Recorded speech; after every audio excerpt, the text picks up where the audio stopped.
Pinuna nitong si Senador Robin Padilla ang patuloy na paglala ng problema sa iligal na droga sa ilalim ng Marcos administration.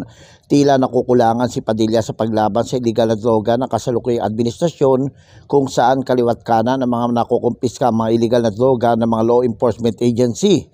Aniya dapat gamitan ng kamay na bakal at agarang aksyon ang paglaban sa illegal drugs tulad ng nakaraang Duterte administration.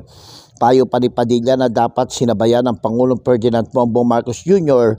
ang naunang paglaban sa ipinagbabawal na droga ng nakaraang administrasyon at hindi sana tulad na nangyari ngayon na tila naiwan ang Marcos administration.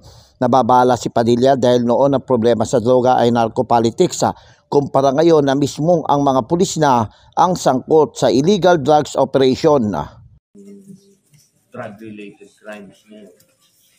At ang masakit pa doon, na-involve yung ating law enforcement. Sana magkaroon lang ng extra attention.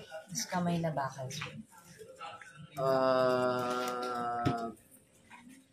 Kamay na bakal at action. Pagka kamay na bakal naman, ayaw mo man ihampas, mahirap yun.